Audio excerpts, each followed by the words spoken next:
In September, a group of people, young and old, fed up with the lack of jobs, lack of money, and fed up with the vast disparity between the very rich and the rest of the country, captured the attention of folks in the U.S., but also across the world. Kanene Holder is one of the organizers of Occupy Wall Street, and she's here to tell us exactly what the movement is all about and where it is going. Well, Kanene, welcome to the show. Oh, thank you so much, Roland Martin. So you're no longer in the tent, right? So that's the first thing.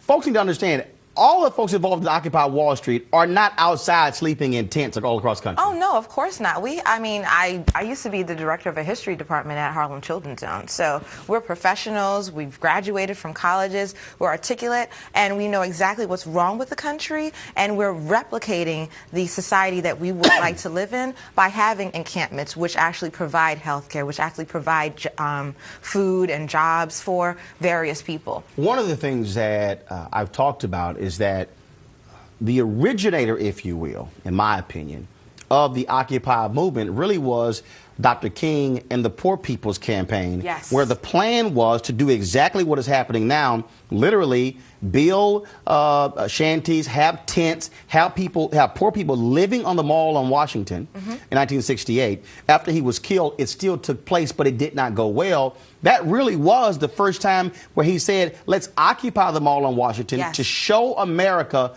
put a face on poverty. Oh, most definitely. I feel like the conversation about wealth inequality right now is the cause of celeb. Everybody's talking about it. And that's one of the key momentum shifters of our movement. It has not been talked before.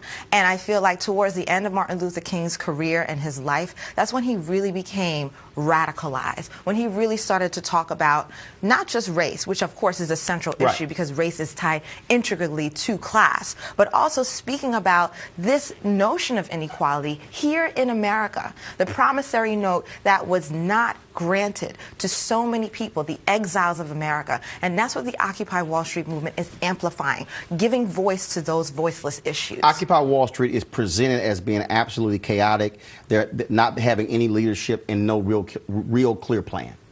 That's the role of some of the media to delegitimize and also to disfigure our movement. But we are centralized, we are core, we are passionate. We are not only passionate, but we are engaged in this protracted struggle. We know that the arc of the universe is long but bends towards justice. And we are working night and day and night, using all types of technology, using all of our intelligence to really map out a future that is much more encompassing and loving. That's the most radical thing, the notion of love. Are we also seeing, though, the infrastructure come to place? I've talked to some people who said, look, I would love to give, but I don't know who to give to. Also, the whole notion of what happens in terms of moving policy forward on the national level and the state level. Are those pieces falling into place? Oh, of course. Well, one, there's occupations happening all over this country and all over this world. We are aware of, in solidarity with Tahir, with all of the different uprisings that have been happening since the Arab Spring and has been happening in Wisconsin as well. The media does not portray that very well either. So we are in three stages, I see. There's awareness, which is what we have definitely done. It's reverberating through the halls of Congress right now, talking about this whole notion of inequality, also investigating these corporate forces that are corrupt.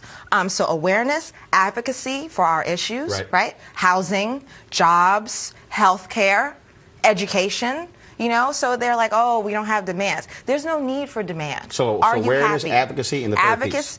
Awareness, advocacy, and then accountability for whoever those forces are who are, quote unquote, our leaders and in our government. So it's nonpartisan, has nothing to do with Republicans or Democrats. It has to do with an awareness of our issues. Can you do that? And I think that that's way more powerful, that we work outside of the political structure and just advocate for everything. So Republicans are talking about it, just like you had on the last panel, and also Democrats. And that speech that you showed with Obama now talking about these issues. I mean, these issues have been plaguing, the black and brown of America, and now also everyone in America for the past how many years? Well, we've certainly talked about on this show, and certainly have been doing so. We'll continue to do so. Kanene, we certainly appreciate it. Thanks a lot. Thank you so much. And there is an African American who's in Occupy Wall Street.